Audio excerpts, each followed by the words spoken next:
2010 के Commonwealth game के महिला रेसलिंग के फाइनल में इंडिया और ऑस्ट्रेलिया के रेसलर आमने सामने थे। इसके पहले तक भारत में रेसलिंग को पुरुष प्रधान गेम माना जाता था, क्योंकि इसके पहले तक किसी भी महिला ने कॉमनवेल्थ जैसे गेम में कोई मेडल जीता तक नहीं था। लेकिन उस दिन के बाद यह सोच और भारत का इतिहास दोनों बदलने वाला था, क्योंकि हरियाणा जैसा स्टेट जहां पर महिलाओं को इतना रेसलिंग के लिए प्रमोट नहीं किया जाता, वहां से निकलकर उस लड़की ने ना सिर्फ फाइनल में जगह बनाई, बल्कि ऑस्ट्रेलिया की एमिली को 0-1-0-7 से एक तरफा मुकाबले में हराकर कॉमनवेल्थ के इतिहास में गोल्ड मेडल जीतने वाली पहली भारतीय महिला बनी। और उसने साबित कर दिया कि हमारी छोरियां का छोरों से कम है कि अगर आपको लगता है कि आप अपने पैशन को फॉलो कर रहे हैं लेकिन उसमें सक्सेसफुल नहीं हो पा रहे, जो आप अचीव करना चाहते हैं वो अचीव नहीं कर पा रहे, तो उसके 5 रीजन हो सकते हैं। Reason number 1, it's not do और डाई फॉर यू। बहुत सारे ऐसे लोग हैं जो ऐसा सोचते हैं कि वो अपने पैशन को वीक में स्पेयर टाइम में 1 या 2 घंटा देख के कंप्लीट कर लेंगे, तो पॉसिबल नहीं है। इमेजिन कीजिए कि कोई आपकी कनपट्टी पे एक बंदूक रख दे और बोले कि आपको ये काम करना है, then what will you do? You will definitely find a way. आप जरूर उस काम को करोगे। बस ऐसा ही डू और डाई का पैशन चाहिए guys. So follow your heart and follow your dreams like it's do और डाई फॉर यू। बाकी बचे हुए 4 रीजंस को जानने के लिए मुझे फॉलो करना मत भूलिएगा। मिलते हैं अगले वीडियो में। Thank you. सक्सेसफुल लोगों की लास्ट हैबिट यानी कि हैबिट नंबर 10 है, they do what they love.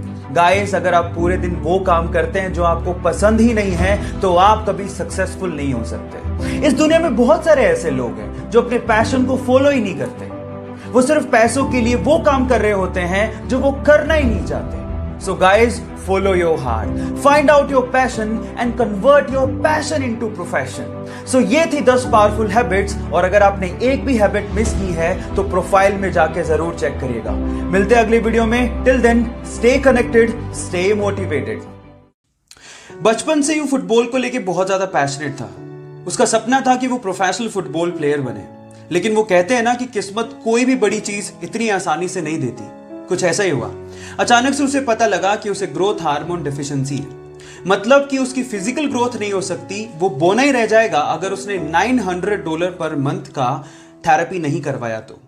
इतने बड़े एक्सपेंस को उसकी फैमिली अनफॉर्चुनेटली बियर नहीं कर सकती थी। जिस क्लब के लिए वो खेलता था, उसने भी इस मेडिकल एक्सपेंस को बियर करने के लिए मना कर दिया। जिस भी क्लब में वो अप्लाई करने जाता था, वहां पर उसके मेडिकल कंडीशंस, उसकी फिजिकल कंडीशंस को देख के उसे मना कर देते थे, उसे रिजेक्ट कर देते थे। बट इतने सारे रिजेक्शन के बाद भी उसने फुटबॉल के लिए अपने पैशन को कम नहीं होने दिया। फाइनली किस्मत के दरवाजे खुले और एक बहुत बड़े football club, Barcelona football club ने उसे इनवाइट किया और कहा कि अगर वो उसके टेस्ट सेशन को पास कर लेता है तो उसके मेडिकल एक्सपेंसेस को वो क्लब बियर करेगा।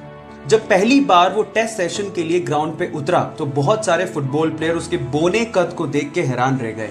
लेकिन जब उसने परफॉर्म किया तो सब एक ही बात बोल रहे थे कि ये लड़का फुटबॉल खेलने के लिए पैदा हुआ है। बस फिर क्या था, बार्सिलोना क्लब ने उसे उसकी जिंदगी का पहला कॉन्ट्रैक्ट दिया। उसके बाद उसने जिंदगी में पीछे मुड़ के नहीं देखा। वो वर्ल्ड का मोस्ट वैल्यूएबल फुटबॉल प्लेयर बना। इसके अलावा वो हाईएस्ट पेड फुटबॉल प्लेयर भी बना। उसका नाम है लियोनेल मेसी। गाइज, एक बार किसी रिपोर्टर ने उससे पूछा कि उसकी ओवरनाइट सक्सेस का राज क्या है, तो उसका जवाब आप लोगों को सुनना चाहिए। उसने कहा कि इस ओवरनाइट सक्सेस के पीछे 17 साल 114 दिन की कड़ी मेहनत है। उसके बाद वो यहां तक पहुंचा। सो गाइज, इसीलिए कहते हैं कि सक्सेस ओवरनाइट नहीं मिलती। उसके लिए आपको कड़ी मेहनत, बहुत ज्यादा हार्ड वर्क, पैशन के साथ करना पड़ता है, पेशेंस रखने पड़ते हैं। और अगर आप में वो पेशेंस हैं तो आप भी रिकॉर्ड तोड़ ही दोगे। So guys, stay motivated, focus again.